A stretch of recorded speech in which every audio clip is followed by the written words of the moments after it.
So yeah, big news, everybody. There it is. First black female Supreme Court justice, um, and it's history. She was the first one nominated. Like that's wild to me. That there hadn't even been a black woman nominated. She's got crazy experience, pretty much elite in her field. Um, all the same though, 53 to 47. It was a close vote. And that's kind of the thing that's gotten a bit strange is, yeah, the close votes on Supreme Court justices. That never used to be the case. Supreme Court justices used to be like, basically, like close to unanimous. It wasn't really common, as far as I understand, for it to be like down party lines because it's just like, is this person a qualified jurist? Generally, the politics aren't going to come into it. Um, so yeah, kind of crazy that it's like so close. She's also the first one to serve as a public defender, and yeah, they're saying she's going to be on the losing end for a lot of cases, and yeah, that makes sense. We're reading Axios right now. Um, and I wanted to look at the confirmation hearing. That's what it was. Like I totally skipped on this, and from what I understand, it was absolutely insane, absolutely crazy. Um, and so yeah, I don't really think that I don't think I can like just ignore it. You know what I mean? It was just as weird as the Kavanaugh "I like beer" uh, fiasco. So I'm gonna try to pull up some of that stuff in the background, um, like the Josh Hall. Yeah, here we go. This is a nice little. We'll watch them and see what the hell is up. So Holly and Cotton. Um,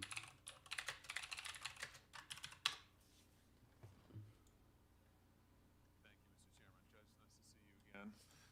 Thank you again for being here. Congratulations again on your nomination. I want to start where Senator Blumenthal left off. I want to talk with you about some of these cases. I mentioned them yesterday, so I know you know which ones I want to talk about. These 7 cases, child pornography cases, in which you had discretion. They came before you. You had discretion to sentence one way or another in these 7 cases. Not every case, of course, do you have discretion. Sometimes the law requires you to impose a sentence, certain sentence. But in these 7, you had discretion, and in each of these 7, you chose to depart both from the federal guidelines and also from the prosecutor's recommendation. Senator Lee's asked you a little bit about this. Senator Cruz has asked you about it. He had the chart with the 7 cases on it. Before we jump into those, I just want to correct the record on 1 or 2 things. Senator Coons suggested that in 3 cases, Nickerson, Wynn, and Fife, you actually imposed sentences either within the guidelines or at the same level of the prosecution. But in Nickerson, you didn't have any discretion. That was an 11C1C case. The law bound you. And Wynn wasn't a child porn case, and neither was Fife. Just one other quick thing to clarify. As to this comments about the probation office, the probation office doesn't issue national guidelines, right? I mean, the probation office doesn't issue sentencing guidelines. They're not public. They're not recommended to all judges. The probation office provides advice to judges case by case, usually in private, usually not available to the public. Is that right, Judge? Not exactly, Senator.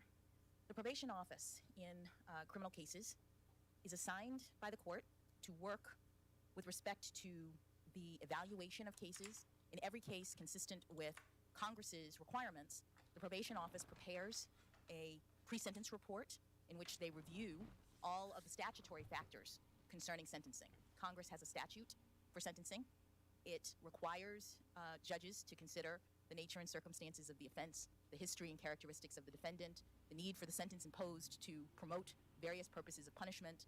There are many purposes listed in the statute, and the probation office is the arm of the court that does factual investigations in every criminal case, unless there are certain cases in which you can waive it, but the background is the probation office's assessment of the facts related to a particular sentence and a particular crime. And the probation office's report, when a court sentences, actually, in most cases, becomes the findings of fact of the court. And so the probation office appears just like the prosecution and the defense. The probation office has written a report, and they make a recommendation to the court based on their independent analysis related to the facts of a particular crime and defense. Well, she definitely talks like a judge. Jesus. And sentence. Understood. So they give the court counsel. That was like a complete answer.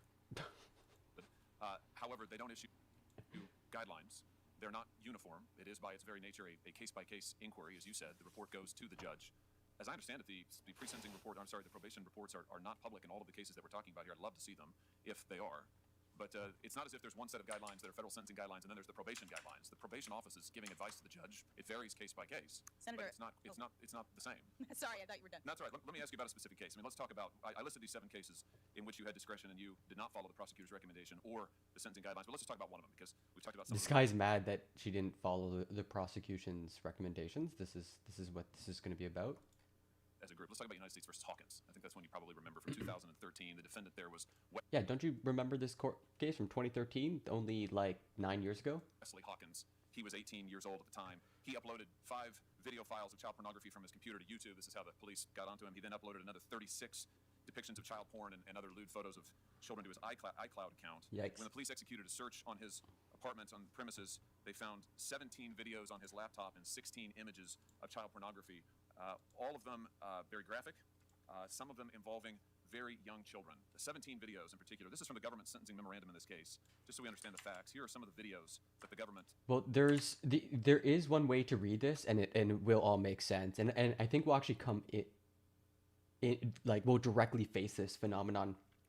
People talk a lot about Newt Gingrich, who was the first person to realize that the televisions the cameras that were being brought into Congress was like a massive opportunity to speak directly to the American people and to start to push the conversations in the direction that you want in order to set up laws and bills that you could pass later on.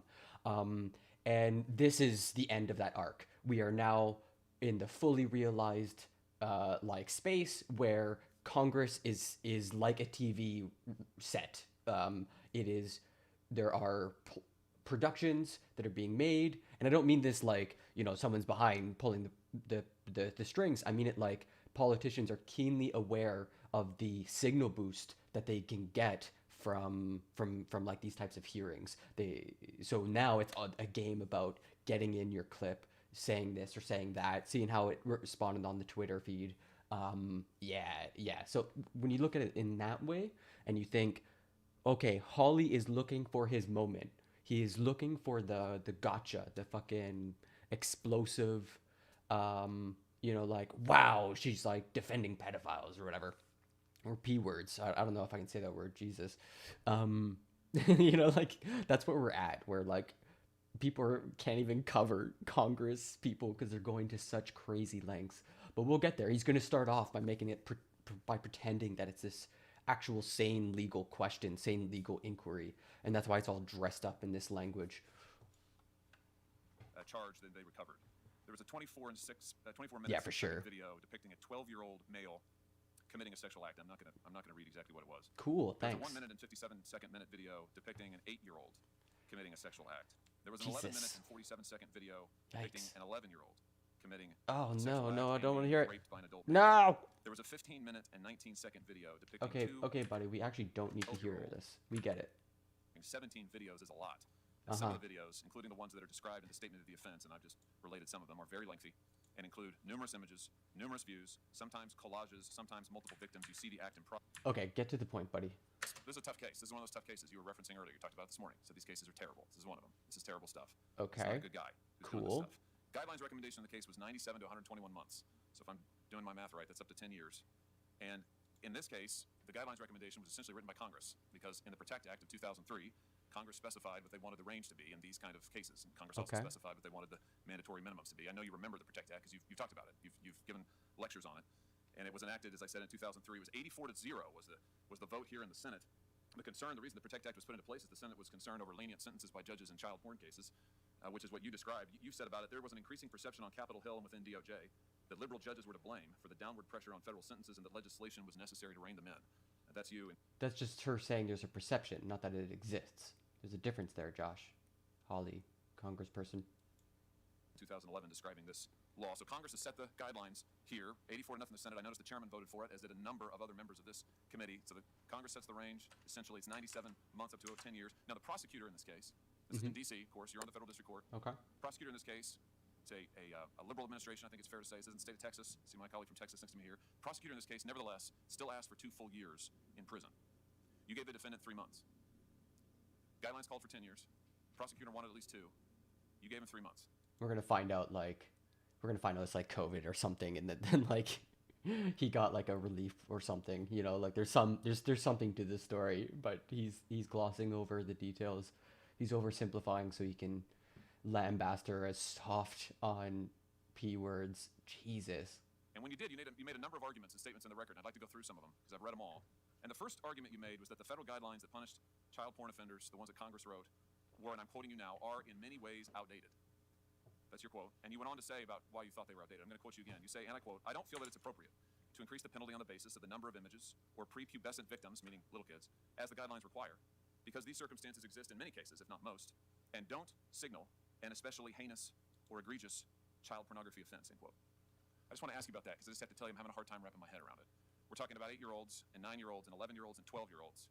He's got images of these. The government said added up to over 600 images, gobs of video footage of these children, but you say this does not signal a heinous or egregious child pornography offense. Help me understand that. What word would you use if it's not heinous or egregious? How would you describe it? It's like the most loaded question I have ever heard in my life. I didn't realize how bad this was. Holy fuck. That's insane. What an insane question to ask someone. Thank you, Senator, for letting me address the concern that you've put forward based on the record that you've reviewed. As a judge... Oh my god. She's biting her tongue so hard right now. Who is a mom and has been tasked with the responsibility of actually reviewing the evidence that you would not describe in polite company, the evidence that you are pointing to, discussing, addressing in this context is evidence that I have seen. Wow. So she's really kind of being like, yo, you don't even know the depths that this goes to, and you're kind of poking about in public with no real regard for the victims or for like this process. In my role as a judge, and it is heinous, it is egregious. What a judge has to do is determine how to sentence defendants proportionately consistent with the elements that the statutes include, with the requirements that Congress has set forward. Unwarranted sentencing disparities is something that the Sentencing Commission has been focused on for a long time in regard to child pornography offenses, all of the offenses. So there's like some body, I guess, that's regulating judges already, that's already like taking a closer look at this kind of alleged phenomenon. Are horrible. All of the offenses are egregious. But the guidelines, as you pointed out, are being departed from even with respect to the government's recommendation. The government, in this case and in others, has asked for a sentence that is substantially less than the guideline penalty. And so what I was discussing was that phenomenon, that the guidelines in this area are not doing the work of differentiating defendants, as the government itself indicated in this very case. Right. And so that's what I was talking about, but I want to assure you, Senator, that I take these cases very seriously, that these cases include the notion by many defendants that the folks at issue, that the defendants themselves are collecting these images on the internet. They're terrible things that have happened, but they're not involved, say the defendants. They're not focused on, what is actually happening to the children. And so part of my sentencings was about redirecting the defendant's attention. It's not just about how much time a person spends in prison. It's about understanding the harm of this behavior. It's about all of the other kinds of restraints that sex offenders are ordered rightly to live under at the end of the day. The sentences in these cases include not only prison time, but restraints on computer use, sometimes for decades. Restraints on ability to go near children, sometimes for decades. All of these things judges consider in order to effect what Congress has required, which is a sentence that is sufficient but not greater than necessary to promote the purposes of punishment. Wow, she's hard to understand, and I think it's just because, like, she's a judge, and so her answers are like just these complete arcs. But yeah, she's like saying we do threat and harm assessment and try to figure out the best way to prevent that harm from happening again, and we have to work this all out between what Congress wants in the law and what they're likely to do. Brutal. Okay. punishment. Yeah, well, let me just ask you about that last point, because you've said this a couple of times now. The sentences that Congress require. Congress wanted the guidelines to be mandatory. Congress wrote the guidelines in this case. They wanted them to be mandatory. YouTube's low.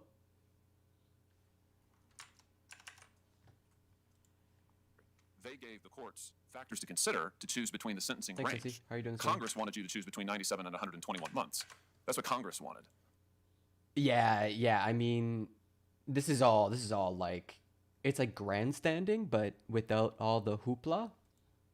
The Supreme Court in Booker said that the sentencing guidelines would be discretionary. So the Supreme Court gave you the discretion. But if we're talking about what Congress has wanted, Congress wanted them to be mandatory. My only point in raising that is just to say that you had discretion in these cases, and you used your discretion to choose the sentences that you did. Let me ask you about some of the things that you said, because you said this morning, and I appreciated it, how you want to direct the defendants. You want to get them to own up to what they've done in these cases. And I thought that was powerful, and I thought it was right. But let me just ask you about what you said to this defendant. You said to this defendant, for whom you sentenced to only 3 months in prison, that your collection, I'm quoting you, your collection at the time that you were caught was not actually as large as it seems. The government felt the need to respond to you on the record. They said the government doesn't believe that it's appropriate to just disregard the number of images, that the number of images can be appropriate. And indeed, in this case, the defendant has amassed an extremely large collection of child pornography. But you disregarded that. You also told the defendant, you said this seems to be a case where you were fascinated by sexual images involving what were essentially your peers. Okay, I mean, like, all right, we get it. We see what Josh Hawley's doing. Let's move on. What is Mr. Tom Cotton going to do? Judge, I want to return to the question of crime and specifically sentencing. In any of the cases where you've sentenced an offender below the guidelines. Look at her mood. Oh my God, look at this mood. Oh fuck, she is not vibing right now. She's not having a good time. Has that offender gone on to commit another crime after getting released from prison? Okay, An offender below the guideline. I want to return to the question of crime and specifically sentencing. In any of the cases where you've sentenced an offender below the guidelines, has that offender gone on to commit another crime after getting released from prison? What a question. Thank you, Senator. Probably. When judges sentence, they often impose terms of supervised release, and there are times in which, when a person is on supervised release, they reoffend. There are also times when they don't. But even after the period of supervised release, the court doesn't continue to have any way of tracking or knowing what happens, because if they were to reoffend, it wouldn't necessarily come back to the same court or the same judge. So you don't have a factual basis to know whether or not anyone you've sentenced below the guidelines has reoffended in the future? Do I have a factual basis? I know that there are people who have reoffended while on supervised release. I can't remember whether any of them were guideline sentences, below guidelines, or above guideline sentences. Yeah, that's a weird I thing know to you've say. answered a lot of questions the last 2 days about sentences and sex crimes. I just want to be exact about this. In these cases, have you ever sentenced an offender above the guidelines recommendation? I'd have to take a look at. I know that I have sentenced offenders to the guidelines if in the category of sex crimes in general. I know that I've given 30-year sentences for at least one offender, almost 30 years, 29.5. I've given, I believe, a 12-year sentence for someone at the agreement of all of the parties, which was a sentence that was a part of his plea agreement. Holy cow. I'm And not- like imagine that, carrying that burden. Like, like you've had to really process the good, the bad, and the ugly of a person's life, and then come down with okay, you're goodbye to your freedom. You're a bad one. You're a bad egg. remembering the others. I understand you've sentenced in a lot of cases. I want to return briefly to the Hawkins case. Wesley Hawkins, as a reminder, was convicted of a child pornography offense in 2013. The sentencing guidelines for this offense called for a sentence of 97 to 121 months, or 8 to 10 years. The prosecutors asked for 24 months. You sentenced him to 3 months. We've heard a lot about this case and your 3-month sentence of Wesley Hawkins, but you got another crack at him in 2019, Judge. In 2019, you sent Wesley Hawkins back under conditions of confinement with the Bureau of Prisons for 6 months with additional restrictions on his computer usage. That's twice the amount of time in custody that you sentenced him to in 2013. What did Wesley Hawkins do in 2019, Judge? Oh, I don't remember, Senator. I have a lot of defendants who I've sentenced who are on supervision, who violate conditions of supervision. If in our system, Yeah, of course. someone like Mr. Hawkins, especially given the crime, the egregious crime that he committed, was likely on a very long period of supervision. And during that time, he would likely be under computer restrictions for 10, 20 years or something, where he's not allowed to do certain things with the computer. And a probation officer is monitoring. They put software on the computers of individuals who are who have these kinds of conditions imposed, and that restricts their ability to access certain information on the internet.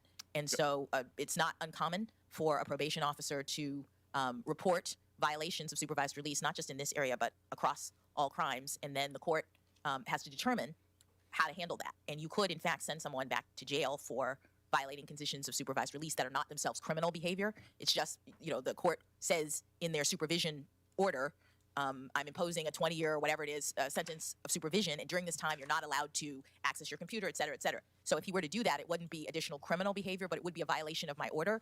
And when he comes back to the court on violation, the court has factors that we look at to determine whether or not to treat that essentially. Okay, so kind of getting a flavor. It's pretty dry stuff, so I'm going to move on to see just like how this vote played out. This is an ABC News special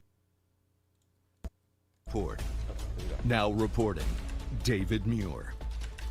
Good afternoon. We're coming on the air at this hour because the Senate is about to conclude an historic vote. That vote now underway, expected to confirm the nomination of Judge Katanji Brown Jackson to the Supreme Court, the first black woman to serve on the nation's highest court in its 233-year history.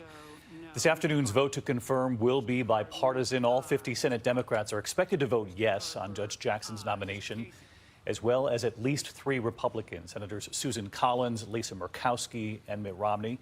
You can see the vote tally there on the left-hand side of your screen. President Biden nominating Judge Jackson to the nation's highest court, part of a campaign promise to succeed retiring Justice Stephen Breyer, for whom...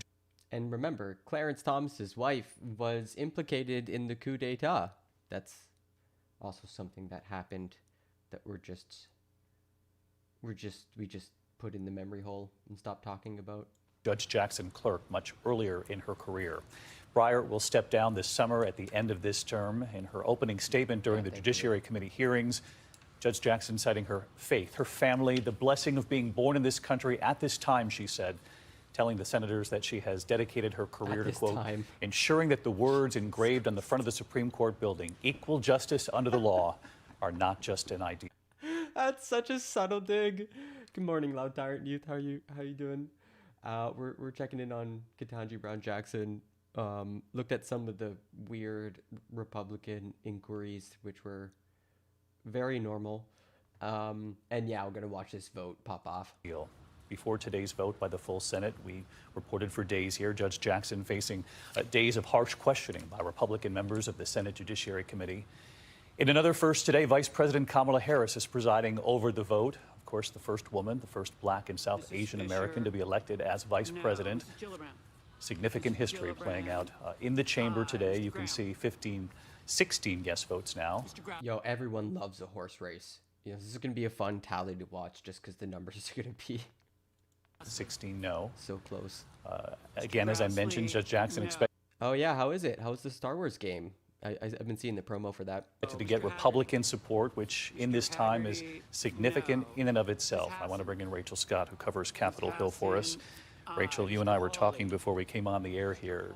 To get 3 Republican votes, at least 3, expected here today, is significant in these times. It is, David, and that is considered a victory for Democrats here on Capitol Hill and at the White House. We know the president wanted bipartisan. Is that the Lego one? Partisan support for this historic confirmation vote, and today he will get it. At least 3 Republican senators voting yes on Judge Jackson. Senator Mitt Romney, who once actually voted against her confirmation to the D.C. Circuit, now reversing course, saying that she more than meets the standard of excellence that is required to sit on the bench, to sit on the United States Supreme Court. I could tell you that the weight of the moment is not lost here on Capitol Hill. 233 years in the making. Inside the Senate chamber right now, you see senators of both sides of the aisle sitting in their chairs. Jesus Christ. First one nominated too. That's all in 233 years, America. Like, what the fuck? And then up above in the gallery, you actually have diverse staff of the Congressional Black Caucus, sitting there watching this historic moment. And you mentioned it, David, the nation's first female, first black, first Asian American woman to serve as the Vice President of the United States, presiding over the confirmation of the first black woman who was likely to be confirmed to the Supreme Court. Democrats and Republicans, politics aside, will tell you that this image shows that our country is taking a major step forward today, David. Everyone who goes on TV wants to be able to say what you just said, those historic words. Rachel Scott live on the Hill as we watch this vote. to confirm Judge No. Jackson at the Supreme Court. Mr. Manchin. Let's listen. Mr. Oh, yeah. Manchin. I'm gonna go. Aye. to the Mr. Washington Markey. Mr. Markey. Aye. Mr. Marshall. Mr. Marshall. No. Mr. McConnell. Mr. McConnell. No. Mr. Menendez. Mr. Menendez. Aye. Mr. Merkley. Mr. Merkley. Aye. Mr. Moran. Mr. Moran voted in the negative. Ms. Murkowski. Ms. Murkowski. Aye. Mr. Murphy. Mr. Murphy. Of course, the yes Aye. vote Mrs. from Murray. Senator Lisa Murkowski of Alaska, Mrs. just one of Murray. 3 Republicans, Aye. expected to Ossoff. vote yes going into this Mr. vote here today. Ossoff.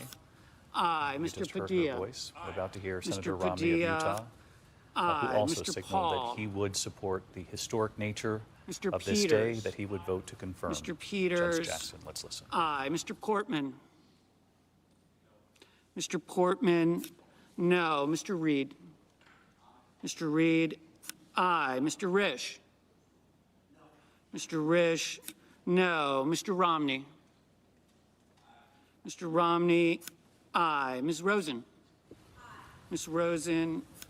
Aye. Mr. Rounds. Another significant Mr. moment from Rounds. Senator Romney No. Mr. Rubio. lending his support. Mr. Again, Rubio. given the deep polarization No. in this Mr. country, Sanders. the divided Mr. politics of this country. Sanders. Aye. Mr. Together, Sass. some Republican support is considered a Sass. significant victory, not only No. for Judge Jackson, Mr. Schatz. but for Mr. the Democrats. Schatz. Judge Jackson going Aye. to Mr. Schumer. all of those Mr. offices Schumer. on Capitol Hill to Aye. meet with the Mr. senators Scott of Florida.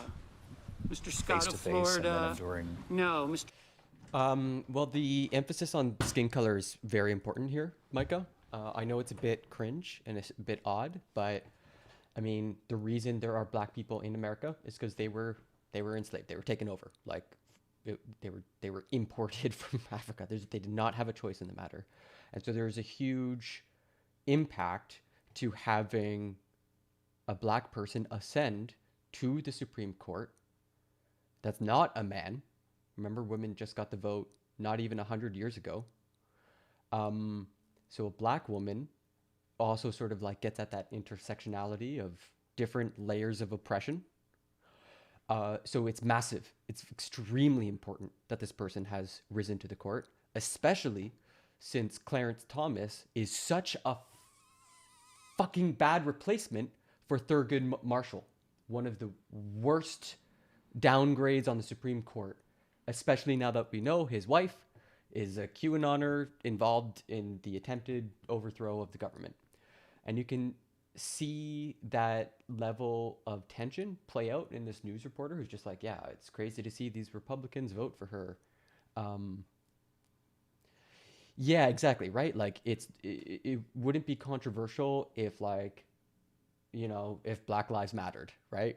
You know, like if there wasn't a judicial system that was stacked so hard against, you know, people of color, Hispanics, et cetera, in America and Canada. In Canada, it's a lot worse for Indigenous folk, for instance, which is just true so everywhere, apparently. But yeah, so that's kind of why there's so much emphasis. Everybody kind of wants to be like, we were here for it. It's the present year. Progress. And compared to like literally the last Supreme Court justices who were nominated in like this very unusual political process that was just rife with abuse and strange crying and tirades, like Brett Kavanaugh was absolutely insane. Totally crazy to watch that person ascend to the Supreme Court. Mr. I Love Beer. Mr. Scott Days of of South harsh Carolina. from Mr. Scott of Republicans, South Carolina. and then the history No. Mrs. playing Shaheen. out here today. Mrs. Shaheen. Aye. Mr. Shaw. Half Indian, half Finnish. Yeah, I'm sometimes mistaken for native too, but I'm definitely not. Yeah. I mean, do you speak French in Quebec? If you speak French, and they might not think you're a foreigner. Made a huge think about losing out on things as a white man when I was saying it's awesome that she's up for this spot. Wait, your dad's upset that... Ouais, tu parles français? Ok, cool. Alors, ça marche là. Yeah, well, I mean, it's important though, because like the reason this stuff doesn't go away is because so much of our history is locked up in our culture, our ethnicity, the baggage we import.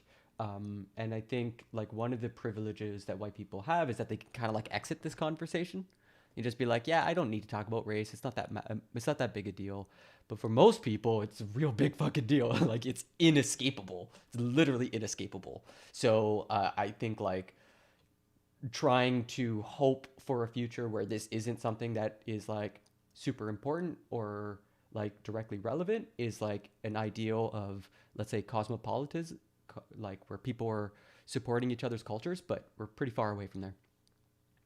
Racial and disability workplaces that screw them out of jobs. They took, like literally they took our jobs. They're taking our jobs. Yeah, oh man, okay, yeah, we call that white grievance. Loud tyrant youth. It's called white grievance. I think the phrase, I wish I could find a source. I've never found a source for it, but it goes, to the privileged, equality feels like oppression. Pretty much captures white grievance in a nutshell. Shelby. Mr. Shelby, no. Ms. Sinema. Ms. Sinema, aye. Ms. Smith. Third Republican. Ms. Smith, aye. Ms. Stabenow. Presiding over the vote in that chamber, as we mentioned, the Vice Stabenow. President, of course, who has Aye. made Mr. history in Sullivan. her role, Mr. Vice Sullivan, President Kamala Harris, and she no. told our Mr. Washington Tester. reporter Trish Turner, Mr. who's in the Tester. chamber there today, Aye. Mr. on her way Thune. in, that Mr. it is a Thune, glorious day, no. were the words of the Mr. Vice Chillis. President. You could see her Mr. smile Chillis, as the proceedings began no. today, Mr. Toomey. about to preside over Mr. what she knew Toomey, would be an historic day no. as well. Mr. Tuberville. Mr. Tuberville, no. Mr. Van Tuberville. Hollen. Mr. Van Hollen, aye. Mr. Warner. Mr. Warner, aye. Mr. Warnock. Mr. Warnock, aye. Ms. Warren. Ms. Warren, aye. Mr. Whitehouse. That was a really weak eye. Mr. Whitehouse, aye. Mr. Wicker. Yeah, White House. Mr. Wicker, no. Mr. Wyden. Mr. Wyden, aye. Mr. Young. Mr. Young, no. Mr. Graham. Mr. Graham, no. Again, well over the threshold here to make history. Judge Jackson will become the next Supreme Nice. Court There it is, Justice. everybody. History made in Look at it. We're like a few hours late, but history. Definitely has some spicy takes that I don't like. Yeah, I mean, part of family is disagreeing with each other. But yeah, we did it. Washington We did today. it, everyone. For the first black woman to serve on the nation's highest court, watching along with me, as she always does, ABC News Live anchor and Sunday night anchor, Lindsay Davis. And Lindsay, it is not lost on any of us the historic nature of this day.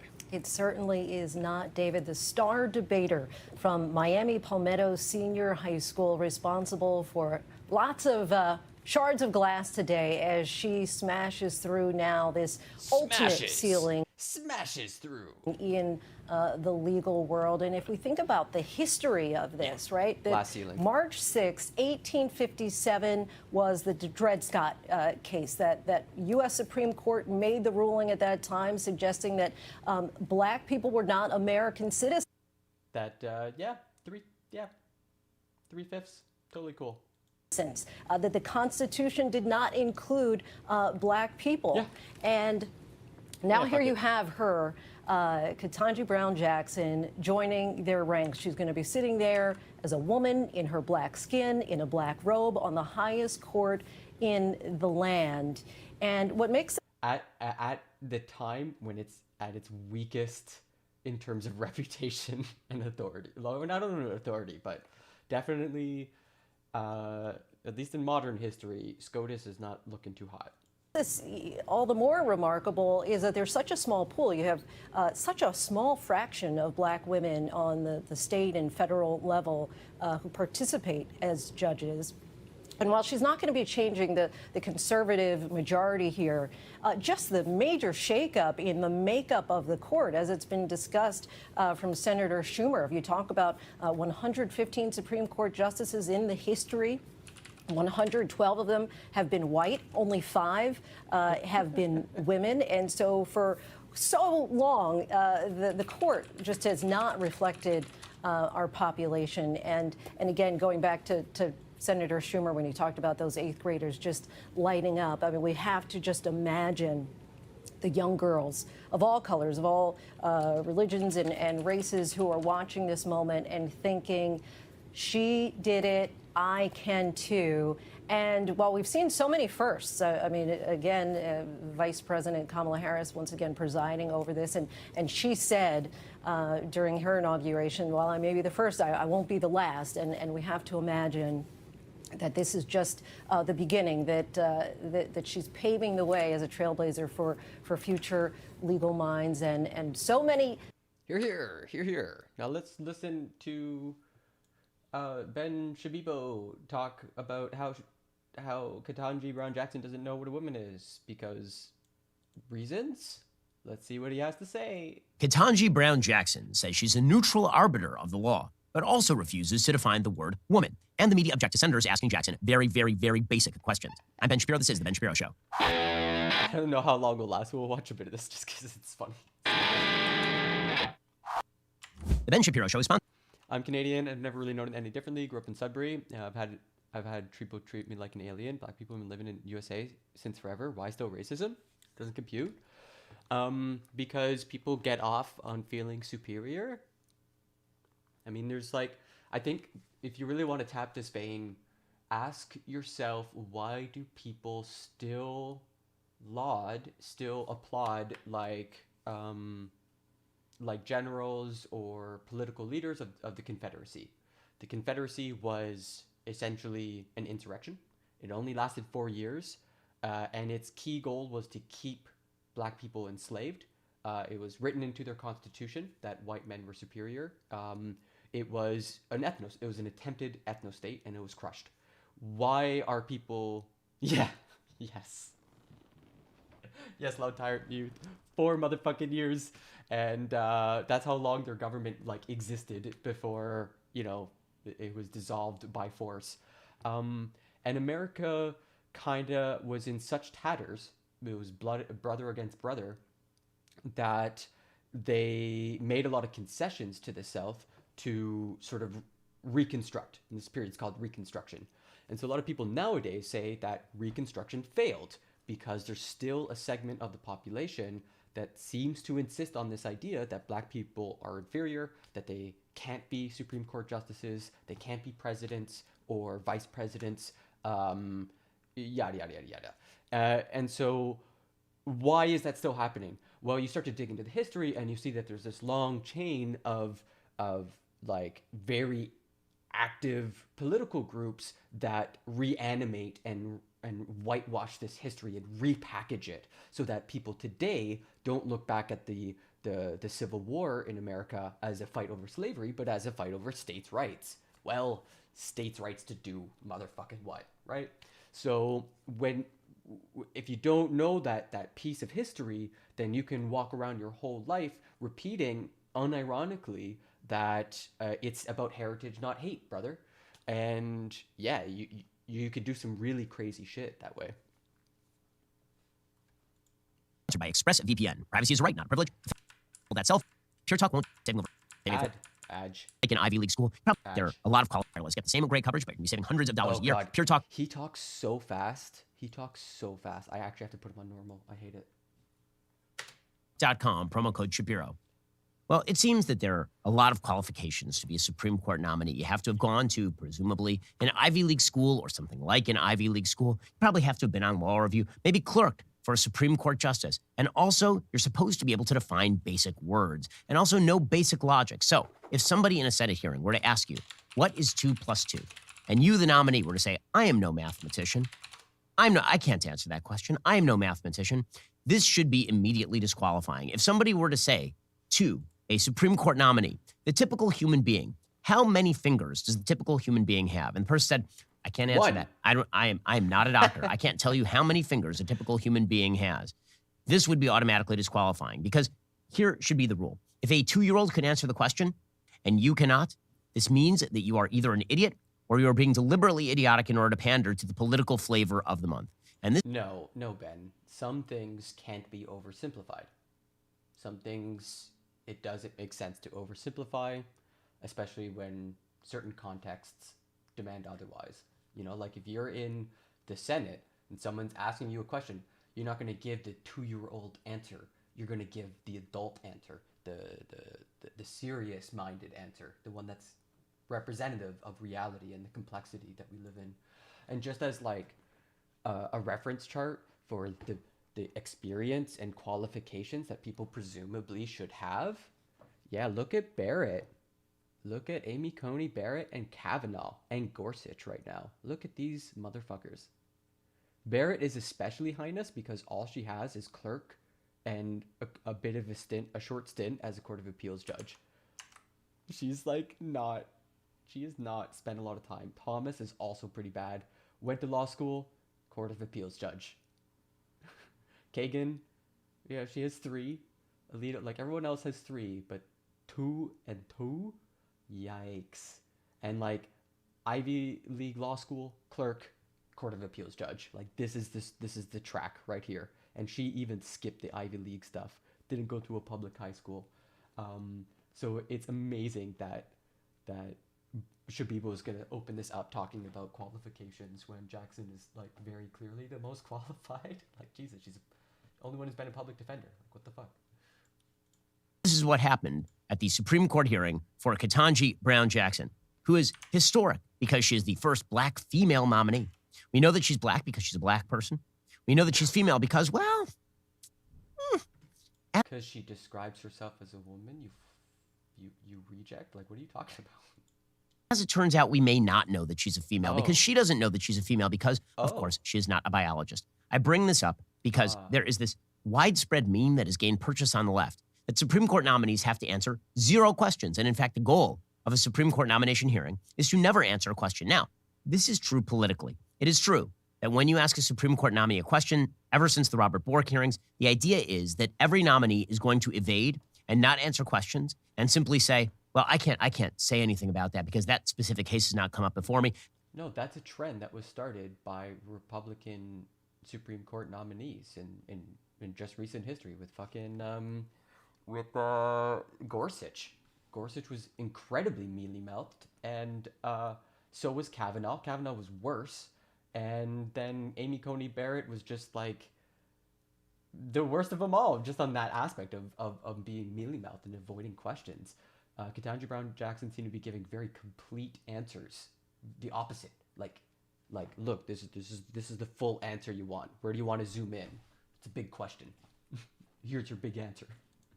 And if they're asked about precedent, they're supposed to say, well, you know, that is precedent. They're supposed to just describe things as they are, not as how they would rule on them. And the reason for that is because they don't want anyone to recognize what it is they're going to do. So every nominee is a stealth nominee, right and left. They are all... Sorry, I didn't realize my mic was low. I kind of broke my stand, so I've got to fix it up. Thanks for the explanation. Like a lot how we see in the media with regards to woke-related stuff might be a response to America's poly-colored history. Yeah, qualified queen, let's go.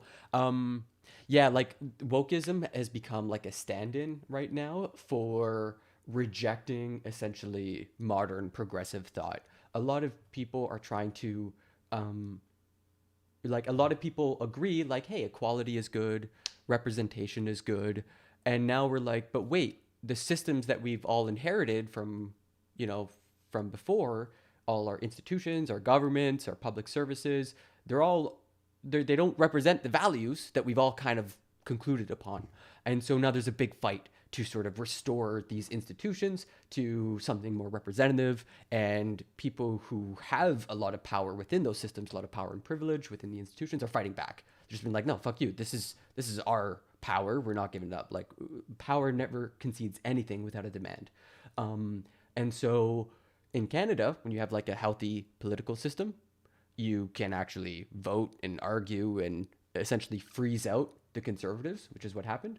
But in America, like it's just crazy. It's just they tried to do a coup, everybody. Stealth nominees. If you're on the left, here's the thing. If you're on the left, you're not that much of a stealth nominee. Because if you're on the left, the The assumption is, the core assumption in our culture and in our jurisprudence, is that we will simply allow you to do whatever the hell you want. If you are a person on the right, and you are asked a simple question like, do you believe that Roe versus Wade is a bad piece of jurisprudence? You're never, ever supposed to say, yes, it's a bad piece of jurisprudence, even though... Because you're not a congressperson. Judges don't make that, they just accept whatever Congress has passed. Everyone, right, left, and center, agrees. If you've actually read the decision, it is a crap decision that has no basis in the Constitution, in the law, or in biology. But you're not supposed to say that, because that might give away your position on what you're going to do with Roe versus Wade. If you're on the left, however, you're supposed to just say flat out, Roe versus Wade is not only a brilliant piece of jurisprudence, it is precedent, it is binding precedent, and it will never go away. And this is... Well, like, one part of that is true. Usually people on the left don't say that Roe v. Wade was well decided or that it's a very strong shield for abortion rights. But what matters is that it was a right that was affirmed, and now people have rallied to the cause. And so even if it might have weak or weak legal theory supporting it, that doesn't really matter, because morally and culturally people accepted that abortion should be a right. And the people who don't agree that gave up on arguing and started poisoning the Supreme Court with fucking like Federalist Society judges who fast track their ways to the Supreme Court and whose wives are like trying to overthrow the government. So like, what's up, Ben? What's up, Ben? Considered de rigueur. Well, this is the thing about being on the left. You're a stealth candidate when it comes to an inordinate number of things that the right is also stealthy on. When it comes to how you'd rule on administrative law, when it comes to how you'd rule on 10 years ago gay marriage. However, when it comes to the crucial issues of the day, if you're on the left, you can signal as much as you want, because the media will just cover your ass and pretend that you're not supposed to answer questions on things like, what is a woman? Okay, so Katanji Brown Jackson's hearing started off a couple of days ago. And they start off with her as this is kind of old, but I just kind of missed it, so I want to see what he's going to say. Stealth candidate. And she started off in the same way that every other nominee starts off, by praising America and sounding, frankly, just like Amy Coney Barrett when she was given her nomination. Okay, we're going to skip right to the fucking... So all of this is nonsense that is directed at tearing down fundamental institutions. There's a lot packed into this question from Senator Marsha Blackburn. So here was Katanji Brown Jackson's answer to, again, a question so simple a 2-year-old would know the answer. Can you provide a definition for the word woman? Can I provide a definition? No. Yeah. I can't. You can't? Not in this context. See, not in this context, right? Not in this context. She's not a fucking dictionary. And usually, like, words are related to situations. So if you're just talking about, like, what a woman is, do you mean a legal definition? Do you mean, like, just a colloquial definition? What are you talking about here? So I'm not a biologist. The meaning of the word woman is so unclear and controversial that you can't give me a definition? No, I can't. No, I can't, she says. Why can't she? Why not? She just said, because based on the context. Because it's kind of weird to try to, like, provide a definition. Like, what for?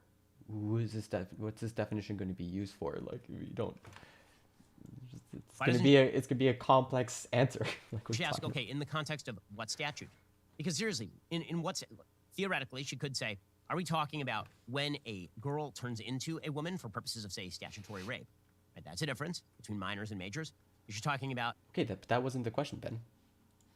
Can I define woman difference between child and adult, or woman in terms of sexual harassment, right, and sort of gender perceptions, right? She could ask for clarification. She doesn't. She doesn't want to answer the question because the answer is too damned simple. And then it gets even more simple. So Marsha Blackburn asked her a very simple question. Do you acknowledge that there are physical differences between men and women? Again, any small child can tell you the answer to this, because small children are apparently less moronic than people who have been Harvard law educated. Here is Katanji Brown Jackson's answer. Do you think he smiles when he goes home? Do you think he smiles at all throughout the day or laughs? Do you agree with Justice Ginsburg that there are physical differences between men and women that are enduring? Senator, respectfully, I am not familiar with that particular quote or case, so it's hard for me to comment as to whether or not. Why? yeah, again, she's like, this is lacking context. Your questions are kind of plucked out of the ether. How do I respond to you in a sane way? And so now the right's like, ah, gotcha. Exactly, it would be hard to comment. Why? Seriously. That's the quote. The quote is, there are physical differences between men and women. Why? Now, But why was that being brought up? Is that like related to what exactly? She just keeps relying on this idea, does Katanji Brown Jackson, that she can't comment on this stuff because it's a case either I don't know about or I do know. See, these judicial nominees, because they're all playing the stealth nominee game, here's what they do. If a case has been decided, they will say that it is precedent. If a case has not been decided, they will say that they cannot comment on it because it has not been decided yet. Okay, he's right there. So you get no information from them. But that wasn't the question. The question is, what is a woman? She's got no answer, and she wants to sit on the nation's highest court. Apparently, by the way, she says she's no biologist, so she can't tell you the difference between... Okay, so I think we got a flavor of Ben Shabibel. That's enough. We've covered this to death. I'm going to move on to Russia stuff. There's a really intense interview that might be interesting to watch. And this is actually some recent stuff. So let's take a look at that. This is Lavrov, I believe, the spokesman for the Russian Federation, Putin's regime. So let's switch gears, everybody. And part of the reason we're looking into this is because the UN General Assembly suspended Russia from the Human Rights Council, and it's the second country ever to be suspended. So this was like pretty big news. Was one of the things. But of course, if you're talking about farming, was one of the things. But of course, if you're talking about Oh, farming, this is live. My bad. Yeah.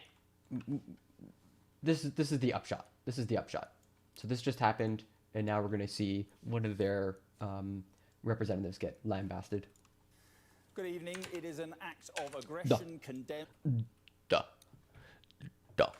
Times like this, I dream about living on another planet. I don't know, Technomicah. Have you looked at other planets? They all kind of suck way harder than Earth. Like, pick one. Like, which planet would you go to? Definitely not Jupiter. Mars is kind of too hot. Venus is just poisonous gas.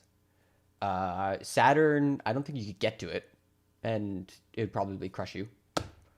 Pluto isn't a planet, and Neptune's too cold. So where to? And everywhere else is too far to go. As a barbaric attack on an independent democratic country. Cities have been bombarded, towns devastated, and countless lives. True. But the gravity's pretty intense over there. I think it's like 9 times Earth or something crazy.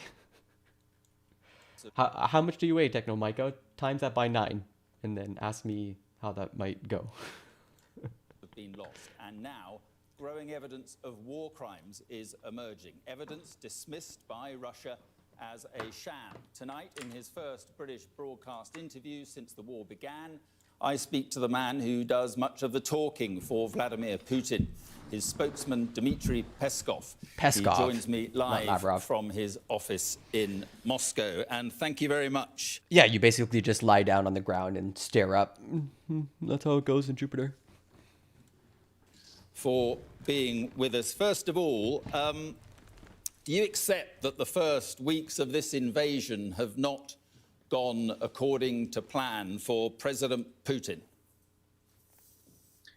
Well, first of all, I would rather disagree with your qualification of what is going on. You did mention the qualification of special military operation. Oh, right, of course. The fig leaf of saying that it's not a war, it's just a military operation. What is this change? It's a distinction without a difference. What are you doing? Didn't say a word about the reasons for the special military operation. What reasons? Because it's a war, isn't it? It's not a special military operation. It is a full-scale, illegal war. Yeah, go fuck yourself. It's a very serious operation with quite heavy consequences. Yeah. Yeah. I cannot. We're not even 2 minutes in. Because it's a war, isn't it? It's not a special military operation. It is a full-scale, illegal war. It's a very serious operation with quite heavy consequences. Oh Yes. God, what are you doing? I would like to start with the reason of this separation. Actually, it's very important to remind you. Yeah. 2014. This is the year when the legal history of Ukraine was changed during an illegal coup. And after that, Ukraine has started to become an anti-Russian center. Everything that occurred in Ukraine was aimed against our country. Countries aren't allowed to not like Russia. Okay, everybody, we all have to be Russia's friend or else. And during last couple of decades, actually, we were concerned about our security. NATO, after the collapse of the Soviet Union, started to move towards our boundaries. Yeah. And we were really nervous about that. But Ukraine, let's be honest about this. Ukraine posed no threat to Russia, and NATO is a defensive organization that also poses no threat to Russia. And just my point at the beginning was that you have retreated. The reason I said it's not going to plan is you've retreated from the capital. President Zelensky is still in power. You've lost thousands of troops. You've lost 6 generals, hundreds of tanks and other equipment. It's a humiliation, really, isn't it? Wow, this is full British journalist. Like, he's getting his high off this. He's getting high right now on the moral comeuppance he gets to deliver to Peskov. This guy is like gonna fantasize about this later. Jesus. No. It's a wrong understanding of what is going on. What is wrong about what I've just said? Well, nearly everything. Nearly everything. All right. Well, but you've lost thousands of troops, yeah? Let's go through it. You've lost thousands of troops. How many troops have you lost? We have significant losses of troops, and it's a huge tragedy for us. It's a massive tragedy. Yo, well, actually, from what I understand, like, Russians are kind of split on this. Like, I don't know if it's like 50-50 or 60-40, but they're generally pro the war. Like, I don't know if that's going to shift very much, but... Now, about 2 regions, Kiev and the Chernigov regions. So actually, the troops were really withdrawn from that region as an act of a goodwill during the negotiations between 2 delegations, Russian and Ukrainian delegation. Don't you? We haven't talked about all the good stuff Moscow has done for Ukraine. Why are you only talking about the bad stuff? And it was an act of a goodwill just to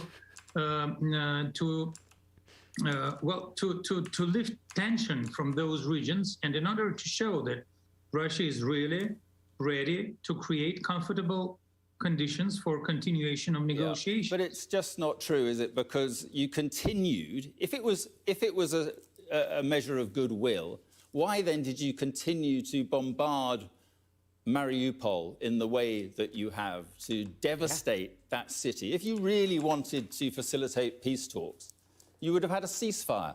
But you carried on bombarding Mariupol and shelling Kharkiv and other places. So it's not really true, is it? And just to really drive this home, there's a report that came out about a rocket attack on Kramatorsk railway station. More than 30 dead and more than 100 wounded. I literally cannot scroll down because it's TOS. There's just like dead bodies strewn across the streets. You can see in that image like cars, just blown to bits. Essentially, all their paint is melted. They're absolutely smashed. So yeah, fuck Putin, man. Like, they have absolutely not been good faith. If you let me, I'll try to explain. Well, first of all, Mariupol is a part of Lugansk people's... Guy I work with is from Russia. He says Putin is still in power because he'd be put in jail after his term. Yeah, that's a fair assessment. I mean, Putin has been in power for 20 years now. That's nothing other than a dictator at this point. So let's apply the logic of dictators, everybody. Like, it's, if you come at the king, you best not miss. Republic, we recognize them as an independent state. And actually, the premier goal of the operation was to assist those people of two Oh. people's republics that were They're trying to save Ukraine from itself. suffering for 8 years from heavy shelling from Ukrainian military people. And by the way, during those 8 years, no one would mention that. So, translation, your little green men and mercenary army failed to secure the eastern provinces of Ukraine, and so you had to send in the big boy army, and the big boy army just got clapped hard. And now you actually have to send out a spokesperson to try to, pretend that didn't happen? To wipe the egg off of Putin's face? Would mention those atrocities. But there's no one way in that Europe and no one in Great Britain. Even if it was will true, say a that doesn't word about it. justify a full-scale invasion, does it? I mean, let's keep this in proportion. I mean, are you determined? You mentioned Mariupol is it's part of Ukraine. Are you determined to take Mariupol, whatever the human cost, whatever the cost in civilian life? Mariupol is going to be liberated from nationalistic battalions. Wow. And we hope it will happen sooner than later. Wow. So in the coming liberation, days. you describe it as liberation. So the pounding of Mariupol, the pounding of civilian buildings, the pounding of a hospital, that's liberation, is it? Oh, yeah. Well, hospital was a fake. It's all fake, everybody. The bombs aren't real.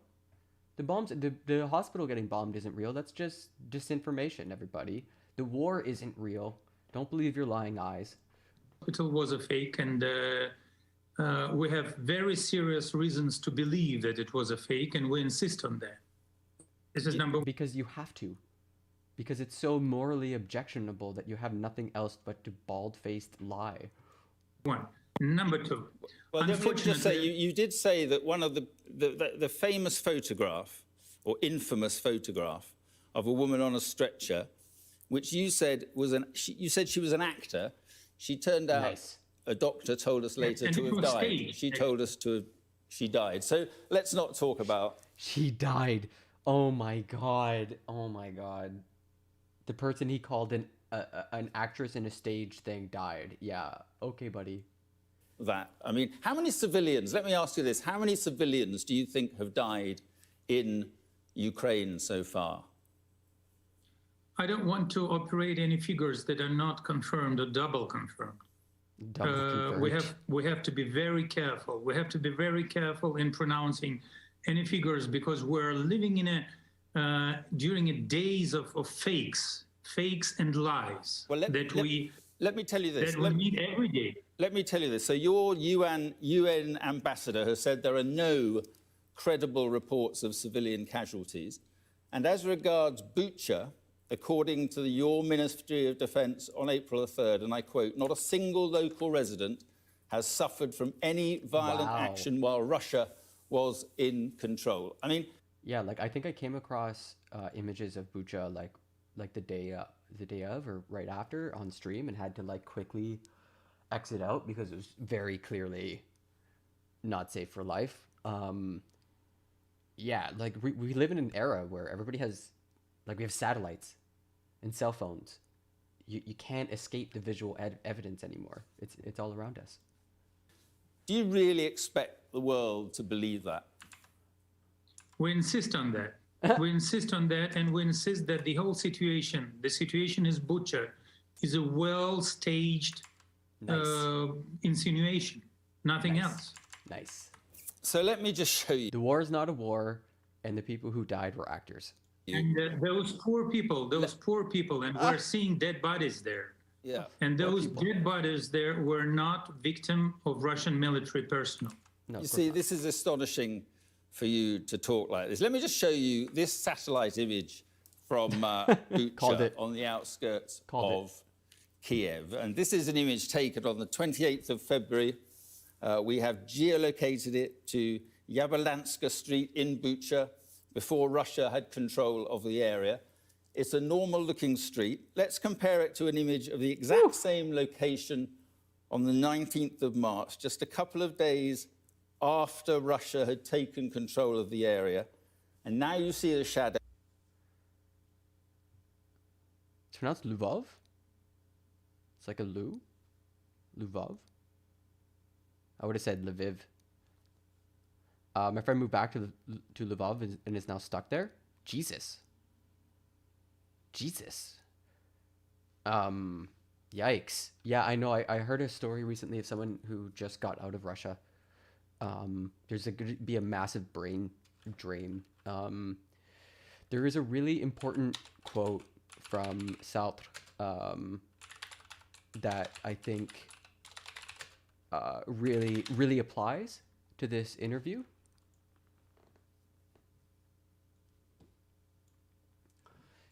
Jean-Paul Sartre said, "Never believe that anti-Semites are completely unaware of the absurdity of their replies. They know that their remarks are frivolous, open to challenge, but they are amusing themselves, for it is their adversary who is obliged to use words responsibly, since he believes in words. The anti-Semites have the right to play. They even like to play with discourse, for, by giving ridiculous reasons, they discredit the seriousness of their interlocutors. They delight in acting in bad faith, since they seek not to persuade by sound argument, but to intimidate and disconcert. If you press them too closely, they will abruptly fall silent, lawfully indicating by some phrase that the time for argument is past." I come back to this quote like once a year because it never fails to help explain what is happening with Republicans, with the conservative cultural movement more generally. Maybe not the specifically anti-Semitism, even though that is definitely like a thing, but the bad faith, the delighting in bad faith and forcing the other side to sort of like have to use words responsibly, forced to believe in the words. That's what's happening right here. Like the interviewer is trying to force Peskov to address reality and evidence, and Peskov, it's all a game, so words don't matter. Anything can be changed. It's a war? No, it's a special military operation. Why are you lying? Those bodies strewn along the street. And we know they are bodies from this video. Maxar's pictures. We know those Maxar's no, pictures. But we know they are bodies from this video released, I'm showing now, on social media on the 1st of April, which we've geolocated as well. I saw that. We have blurred the bodies for viewers. And you can see this body is in the same place as the one seen in the satellite image. The body hasn't moved. The car drives along further, you can see, stops at 2 more bodies. Oh, there's the again car matching reflecting. the position of the ones in that satellite image. And so it continues with everybody on the street. And this is what we call dead to rights. Like, I mean, I hate to use that phrase, but this is pretty damning visual evidence. I don't know. You maintain that all this was staged. You're talking about a fake. This shows that dead bodies appeared while you control the area. Russian troops killed those people, didn't they? If you have another 20 or to 30 minutes, I will explain step by step why it all fakes. If you have this edition... He's about to pull up this 20 to 30 minute YouTube video. No time, let's go on, I will tell you. You're saying it's fake, so there's not much point going on, but we've verified it, we've geolocated it, we've got the dates from the satellite imagery company. We know pretty well the company that has supplied international community with these satellite pictures. Aha, there it is. It was the company that worked with the satellites. They're the liars. This is a Maxar company that is in a very tight cooperation with the Pentagon. And it's interesting. It's interesting to know, and you would probably be interesting to know that they don't have actually exact dates on their footage, on their satellite images. So it's impossible to allocate an exact date of those satellite pictures. Okay, let's have a look at this. We still insist that those pictures were made after Russian troops were withdrawn from that area. But then how do you explain the car driving through and seeing people in the same spots? Like that is what, the guy driving the car is also part of this organization? Like, what's up? Okay, well, what about this one then? Because our team has also verified this next video to early March in the same area of Bucha. And here we see a woman with a bike named today as Irina Filkina, walking along Yablonska Street when Russian troops were in control. Around the corner is an armored vehicle identified by our team as a Russian military vehicle. So the Russians are there. You can see the vehicle fire a shot which creates a plume of smoke exactly where Irina was standing with her bike. Pretty clear. Now, after if I could just finish, Ms. Purse, sorry. After the Russians had withdrawn, this video, geolocated to the exact same spot, showed Irina lying dead on the ground. So there can be no real doubt, surely, that this shows Russian troops killing a civilian. Yeah. It's right there on film. I'll appreciate if you could be more specific. I'll appreciate if you could be more specific. How could you exactly identify the Russian tank or whatever, what was standing? Why do you think it was Russian? Okay, well, I think we got a still that shows the Russian tank. You can see, if you look at that, you can see the V marking clearly on the side. Yeah, but those are not the tanks that were shooting. That suggests it's a different position. They are the exact same armored vehicles that were on that street. I mean, look, we've verified it. What you're showing right now, what you're showing right now are not the exact tank that was shooting. But wait, let's go back. You have to, because we can. We were at 1136. He's saying they had a V. Okay, but you can't actually see that it's got the V. But they are.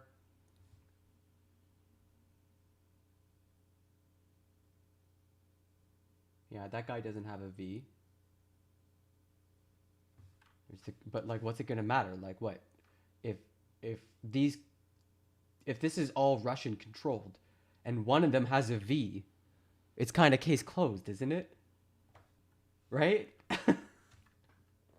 Like, it's just like the one Russian sitting alongside, hanging out, shooting, or the one Ukrainian tank just sitting within the Russian convoy shooting civilians. That makes sense. Surely that this. Could you exactly identify the Russian tank or whatever? So again, the strategy of forcing the person who believes in words to just justify even further. We've passed the point of reasonable doubt. Like, we are now in, like, I need you to give a court due process to this war criminal. Why isn't this war criminal getting some due process here? Like, geez, BBC News, like, or Sky News. Fuck. Why do you think it was Russian? Okay, well, I think we got a still that shows the Russian tank. You can see, if you look at that, you can see. And it's in the convoy. And I think it's actually going to be this guy that shoots. Right? That's the one that's actually behind it. So he's saying that these guys have a V, which is a symbol being used. Seems pretty conclusive. See the V marking clearly on the side. Yeah, but those are not the tanks that were shooting. That suggests it's a different position. They are the exact same armored. I think Peskov is right, though. It's these guys in front. If these tanks hadn't moved from this position, then this isn't the tank that fired. It's this guy right here. Vehicles that were on that street. I mean, look, we've verified it. What you're showing right now are not the exact tank that was shooting.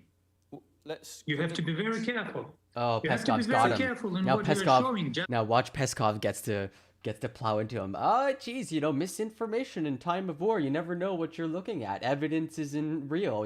This didn't happen. Lying news, fake news. Let's go. That's not it is exactly the same armored vehicle. I mean, so you deny that happened. You're denying it's happened, and you're saying it's being faked. Basically, it's some sort of conspiracy. Is that right? Yeah. We deny that Russian military can have something in common with these atrocities and with dead bodies that were shown on the streets of Bucha. So let's just be clear here. What you're saying to the world, what you're saying to Ukrainians, what you're saying to, let's face it, the relatives of those victims that we've just seen there, and what you're saying to Russians, your own people, is that this is fabricated, it is fake news, and that it is some sort of huge conspiracy, a propaganda stunt. I mean, do you hear yourself? Do you realize how grotesque that sounds? Well, it's not a conspiracy, actually. It's the Alex Jones defense, everybody. Russia's going full Alex Jones. It's a bold fake. It's a bold fake, and we've been speaking about that for a couple of days. Nice. But no one would listen to us. Fake news. We've been presenting very detailed explanations on various internet resources. If you're interested in that, we'll provide you with those internet resources. Internet resources, it's fucking YouTube videos. Now, if you look at this 3-part series, in this essay, yeah, I mean, this is astonishing. I cannot believe how far Russia is going down the road of nihilism. But to say it's a fake, you're suggesting it's a conspiracy between satellite imagery companies, between... Yeah, the Russian My Pillow guy, Mike Lindell. Ukrainians, between all the Western media. I mean, you're suggesting it is a conspiracy. It's exactly what you're saying. Well, of course, it can be a play of fakes. It can be a play of lies. You can attach any date to a picture that was made through satellite. Yeah, it's just Photoshop, guys. Just Photoshop. Okay, well, what about... Well, we have to doubt sometimes. I mean, you cannot be without any investigation. But you doubt all the time. I mean... Fucking talking to Sky News. You guys gotta apply a little bit of critical judgment here. Come on. What are you guys, fucking dumb or something? Ooh, Jesus. Check your sources, my guy. Oh, sure. Okay. Well, blaming everything on Russia. Well, everybody blames Russia. Blubbers. This to you then. Human Rights Watch, the organization, they've already documented hundreds of apparent war crimes. And these include, I've got it here, repeated rape of a woman in front of her child after her husband was killed. Other cases of rape, 2 cases of summary execution, 1 of 6 men, the other of 1 man. Other cases of torture, unlawful violence, threats against civilians. I've got the dates, I've got the witness statements. We can go through it if you want. But these are documented killings with witness evidence and corroborated, by the way, today by Amnesty International. Oh. And we've yet to discover what's happening in Mariupol. I mean, don't you see it's just preposterous to sort of issue a blanket denial of all these things? Yeah, it's wild. What are you doing? It should all be very thoroughly investigated. I agree with you. But at the same time, we have even the bigger amount of... This is our world now, Laudart Youth. Like, these are the people who are doing the bad. And they're kind of just plowing through saying, fuck you, force me to stop. What are you going to do about it? What are you going to do about it? Huh? What you going to do about it? Eyewitnesses and people who took part in these various situations in Mariupol, in Bucha, and other towns of Ukraine, that were telling us the terrible stories of those nationalistic battalion military people, torturing people, not letting them leave the town, not letting them go out of the town, flee the town. So we also have these eyewitnesses. So I mean, but you don't want to listen to them. No, to those but we do. We've just been carrying a story this afternoon about claims of Ukrainian war. I spoke to the chief prosecutor of Ukraine on this program the other day, and she said that all war crimes would be investigated and all the evidence would be passed on to the International Criminal Court. The difference is one. We are interested. We are interested in investigating everything. But the difference is we also collect evidence and proofs for crimes that were committed by nationalistic battalions. But the difference is one of scale, but it is also that they are agreeing to investigate. You are saying it is not true, it is a fake, before you've even investigated. Fake news. Well, we have to say that it's not true because we're he's got him hearing there. that everything is blamed on Russia. And we completely disagree with that. And by the way, I would have a humble suggestion. If you make a story about crimes in Ukraine, and if you speak to Ukrainian prosecutor general, why don't you speak to Russian prosecutor general to make an objective picture, to present two sides? We'd love to. Literally both sidesing it. I can't even believe it.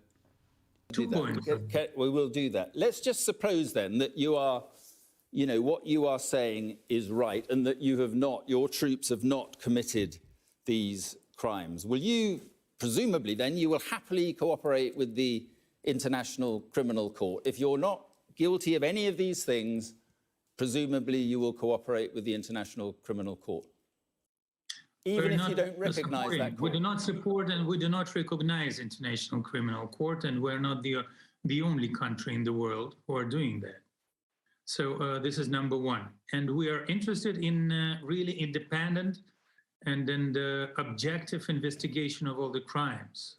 But we want just we want to understand what could be the format of such an investigation. Because we have a bitter experience of international investigations, like with the grounded Korean aircraft international investigation, and we were not let into that investigation, so we cannot consider it to be objective. So I mean, there are other special tribunals. There are other special tribunals that you could cooperate with. My only point is that if you haven't done this, then why don't you just cooperate with the tribunals or the International Criminal Court? Because he doesn't trust the court. Didn't you just hear his answer? The court is full of non-independent and partisan hacks, because that's how courts work. But we're not speaking any tribunals. We don't know about the existence of tribunals. Yeah, there's literally no International Criminal Court of Justice that I guess America or Russia will agree to. I don't think America is part of it either. And I repeat, we do not recognize International Court. I think America has the Hague Act and they'll fucking invade if any of their members get detained by the ICC. Let me put this to you. You deny responsibility then quite clearly. What you can't deny is that many civilians, including women and children, have died as a result of this onslaught. And no, he already denied it. He already said it didn't happen. They would be alive today had you not invaded Ukraine. I think it's 142 children so far. You yourself have children. You have a young daughter. When you see the images, how does it make you feel? How do you sleep at night? Nice. Yeah, you're actually going to ask that. What are you trying to accomplish with that question? What the fuck? It's not about my sleep at night, actually. And this is about Ukrainian military and Ukrainian nationalistic military personnel trying to use civil people as a shield, as a civil shield. So they're covering themselves with civil people and not letting them flee the town or flee the city. And from the very beginning, Russian military were never shelling civil objects. They were just aiming and using high precision missiles to attack military infrastructure of Ukraine, because military infrastructure in hospitals and schoolyards and just people walking with bikes. Bikes are military hardware nowadays. There must have been a lot of. Well, sir, forgive me for interrupting, but there must have been a lot of Ukrainian military in a lot of civilian buildings then, because our reporters have been out and about in many of these towns and cities. Exactly, this is the point. No, I mean, defies belief that many of the targets that we've seen destroyed are military targets. But I was talking to you really, not as a Kremlin spokesman, I was talking to you, as a father, as a human being. When you see these images, How do you sleep at night? That was really my question. That's a tragedy. That's a tragedy, and our military are doing their best to bring an end to that operation. And we do hope that in coming days, in foreseeable future, this operation will reach its goals or will finish it by the negotiations between Russian and Ukrainian delegation. I mean, do you think this can possibly end in a negotiation or talks after what has happened? Yeah, it can. It can. It will strongly depend on the consistency of Ukrainian position, and to what extent they will be ready to meet our conditions. Boris Johnson has said that Russia's, and I quote, this is a quote, Russia's despicable attacks on innocent civilians in Irpin and Bucha are yet more evidence that Putin and his army are committing war crimes in Ukraine. We will not rest until justice is served. What's your message to Boris Johnson? Well, he's very loud in his rhetorics about Russia from the very beginning of the operation. So, in our understanding, he's rather not constructive in his attitude. Why can't he just be a bit more friendly, everybody? Why isn't Bojo talking to us nice and sending us chocolates and flowers? What's he up in a tizzy about? We have never heard any similar rhetorics coming from Boris Johnson during last 8 years, when people in Donbass were killed by Ukrainian nationalists, when they were heavily bombarded and shelled by heavy artillery. We have never heard a word coming from Mr. Johnson. But it is scarcely comparable. Does, in light of what Mr. Johnson has said, does Mr. Putin worry about ending up in a war crimes court? What kind of question? No, he's not. No, of course not. Have you talked to him about that? Does he realize that it's a possibility? It's not a possibility. Well, we don't see any possibility for that. Called it. But you have spoken about it, have you? We've read lots of reports coming from various countries, politologists and so-called specialists in Russia discussing such a possibility, but we don't consider this possibility to be realistic. You see, one of the problems with these blanket denials is that isn't the problem for you and for Mr. Putin that very few people outside Russia believe a single word that you say about all this? Why do you think it's a few people? It's a great amount of people.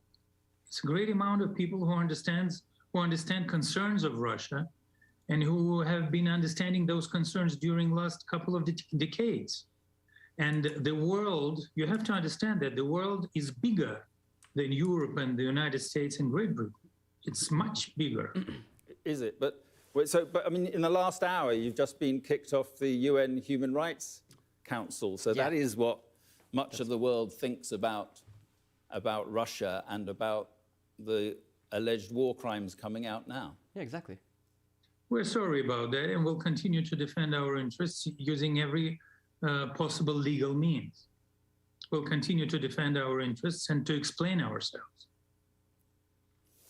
The problem with the lies that many international leaders are accusing you of is it's not new, is it? I mean, look, you can look just recently at the lies from Russia, just the recent ones. The Ukrainians, you say, shot down Malaysian Airlines MH17 in 2014. The Syrian opposition gassed their own people. The white helmets in Syria are terrorists who belong to Al-Qaeda. Navalny, Putin's opponent, collapsed because of his medication, not because he was poisoned. The GRU agents who were in Salisbury came to see a cathedral. In 2014, again, there are no Russian troops in Crimea or in Donbass. And then just a few weeks ago, we are not going to invade Ukraine. I mean, none of those are true, are they? None of those are true. Which one of those is true? Which one of those is true? Let's start from the very beginning. What was number one? Ukrainians, you say the Ukrainians shot down Malaysian Airlines MH17 in 2014. I mean, you're not going to tell me that that's true. Well, there are lots of evidence. There are lots of technical calculations, and they were all submitted to the court in The Hague. Yeah. There is a huge deficit of proofs and technical data in the court, and there are different points of view. And the GRU agents in Salisbury came to see the cathedral. I mean, look, the problem here is a problem of trust, that people don't trust what you say. But When you have a major, Mr. Prescott, let me finish. When you have a major country, but you are a major country, hugely important culturally, hugely important historically, and people now don't believe a word the leadership says. That is a problem, isn't it? Yeah. Which people? Many of the international leaders, most of the West, many of the international leaders. Yeah. Many of them, yes, they say that they don't believe, but many of the leaders believe, and they tend to explore. They tend to listen to our point of view, and we find their position much more constructive and much more attractive for us. But it's a problem in any dialogue, any future negotiations, that people don't trust you, particularly over NATO. I mean, Vladimir Putin embarked on this military operation, basically saying it was to counter, partly to counter the expansion of NATO in Eastern Europe. Well, NATO has more troops now in Eastern Europe. Germany is increasing its defense spending. I mean, NATO is stronger now than it was. It's stronger, not weaker. Yeah. Yeah, and thus we have to rebalance the situation, and we have to take additional measures to ensure our own security, because we are deeply convinced that NATO is a machine for confrontation. It's not a peaceful alliance. It was tailored for confrontation, and the main purposes of its existence to confront our country. Yeah, of course. This is a very unfortunate situation, but we have to take it into account. Man, that kid who's been going to karate and getting them prepared to fight me is a real piece of shit. You know, I better beat the shit out of that kid. Like, what the fuck is this logic? The NATO is a defensive organization, and Finland, Finland and Sweden, Finland has an 800-mile border with your country. They now want to join NATO as a result of all this. That's massive. If Finland joins, like, now NATO is literally on the border. It's not like Ukraine might be joining NATO in a couple years, and then at that point, Finland will probably, be admitted to NATO, and then boom, all of a sudden. What would Russia do if Finland and Sweden joined NATO? We'll have to rebalance the situation. I repeat again, and we'll have to make our western flank more sophisticated in terms of ensuring our security. But when you say rebalance, I mean, President Putin has warned of serious military and political consequences. I just wonder what that means. My Finnish grandmother told me not to trust Russians. Yeah, that's because Russia invaded Finland. And the Finnish fucking clapped them hard, really hard. If you want to look at, like, military tactics, look at the fucking Finnish war with Russia. They essentially relied upon the weather and mud and terrain to sustain a successful guerrilla war. And they were absolutely the underdog in that fight. Russia's the bear. Russia is just this massive, huge machine that has so many people that you can kind of just throw them at a territory and you can cripple people's defenses just through raw numbers. But the Finnish were extremely tactical, strategic, and successfully stopped the Russians in their tracks. Man, like, I see if I can pull up images, because there's a lot of, like, really picturesque photos, if I remember, of the Finnish-Russian war. But yeah, your Finnish grandmother is based and correct. Do not Like the Russians are spending all their social trust. They're just like, they just spent it. Well, we'll have to, it's everything about mutual deterring. And should one side, and we consider NATO to be one side, should one side be more powerful than the other, especially in terms of nuclear arms, then it will constitute a threat for the whole architecture of security. And it will take us to take additional measures to strengthen our potential. So here's some photos from the Winter War. If we look at the belligerents, Soviet Union. Oh, I've been saying Russia this whole time, but it was technically the Soviet Union. 1939 to 1940, so at the outbreak of the Second World War. And strength, 300,000 to 340 for Finland, 400 to 760,000 for Russia. Tanks, 32 for Finland. For Russia, 2,500 to 6,500 tanks. Jesus. 114 aircraft, 3,880 aircraft on the side of Russia. Oh my God. Casualties and losses, 25,900 dead or missing. On Russia, 126,000 to 167. Roughly 1,000 captured. 188,000 to 200,000 wounded or sick, including at least 61,000 sick or frostbitten, and then 5,000 captured. So 1,000 captured to 5,000 captured. Oh my God. Oh, so 43,000 wounded to 200,000. So 4 to 1. And then casualties was 7 to 1. Oh my God. Total casualties, 70,000. Total casualties, 320 to 380. Yeah, absolutely. I didn't know it was that one-sided. Jesus Christ. Here's some of the photos from it. Tanks and snow skis. I think this is where that Olympic sport emerged from. The Russians just weren't prepared. They just weren't prepared for the terrain, for the winter. The Finnish relied upon just tactics, good strategy and tactics, lure tanks into ice and let them crash into ponds and just get stuck, and then boom, just kill everybody who showed up to the party. Yes, that's exactly what's going on there. Yeah, that's exactly why they invented it. But would you, just very quickly on that, finally, would you consider that an existential threat? Because that is, you have said it would take an existential threat to use nuclear weapons, which you've just mentioned. What exactly? Another enlargement of NATO? Yeah. You would consider that an existential threat? No, I don't think so. Right. Okay.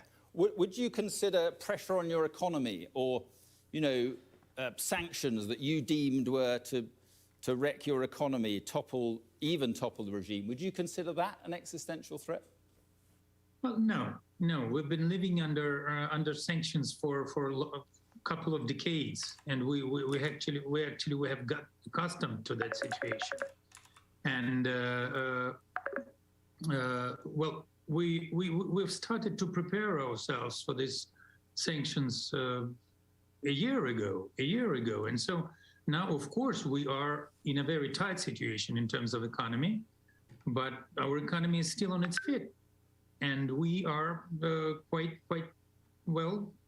We're safe, maybe not safe and sound, but we're safe in terms of economy, in terms of macro stability. Just finally, and we're trying. This is like when you are adapting to a bad situation and you're just trying to normalize it as quickly as possible so you don't feel uncomfortable. And we are trying to take advantage out of this situation, giving a boost to development of our productive sector, of our national technologies, and so on and so forth. And just finally, you've accused Ukraine of being a fascist regime, but isn't it Russia that is an increasingly looking like a fascist state? All the hallmarks of fascism, the shutting down of all opposition, the strict censorship of the media, the sinister Z sign that is appearing, and just the climate of fear. Doesn't that all have a feeling of fascism about it? No, well, I consider it quite unacceptable to speak about in that way about my country. Well, guess what? Because, yeah, fascism's on the rise, everybody. I think we all got to kind of really grapple with that fact.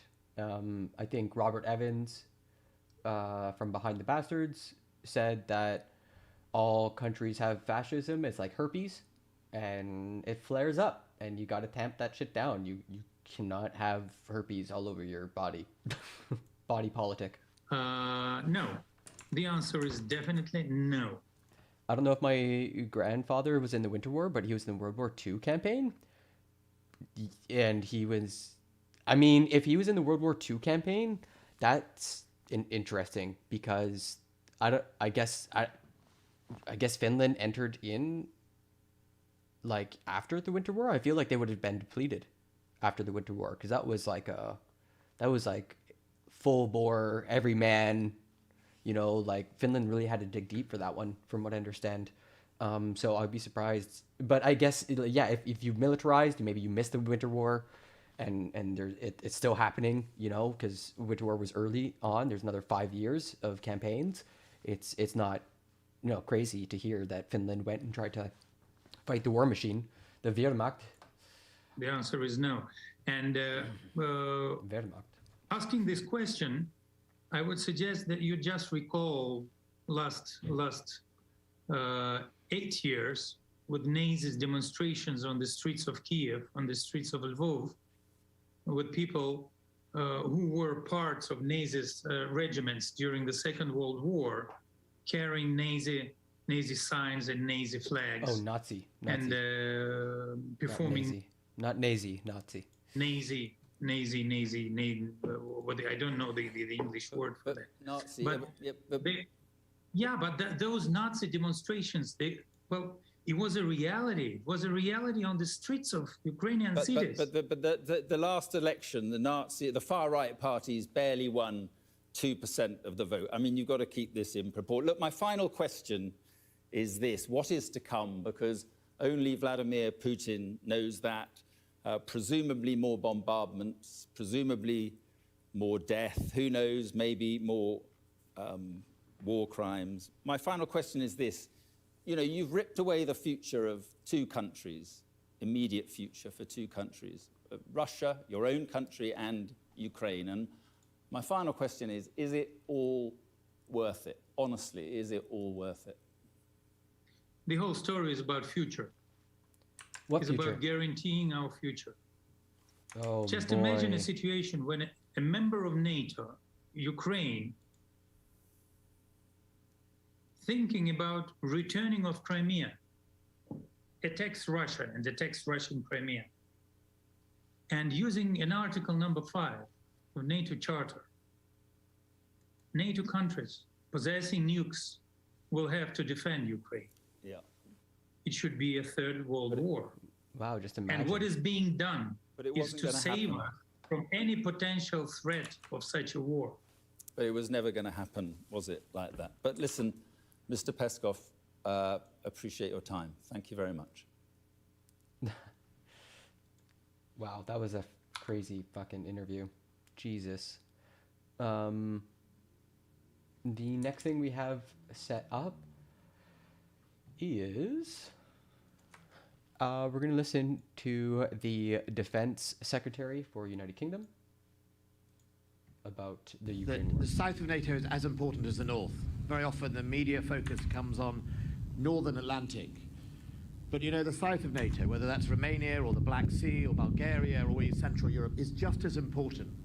It's where we see Russia pose a threat, sub-threshold and sometimes directly in areas like the Black Sea, and often very aggressively challenge our exercising a freedom of navigation or indeed freedom to fly in our own airspaces. And that's why it's really important that NATO's leadership in delivering a message to Putin that the alliance is how we are going to stand up to his bullying and his threats. And I'm grateful for Romania's leadership in standing strong and tall in the light of a very aggressive Russia at the moment.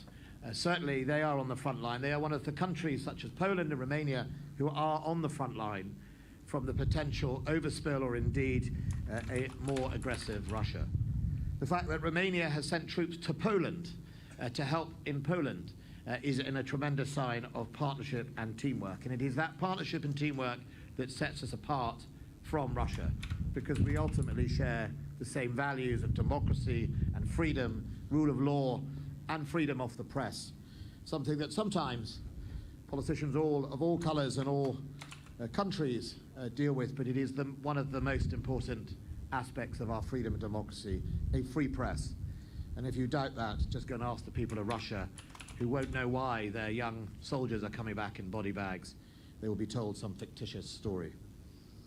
Not very far away this morning in a place called Kramatorsk, what appears to be Russian missiles struck civilian people queuing for trains to seek a safer place from the war.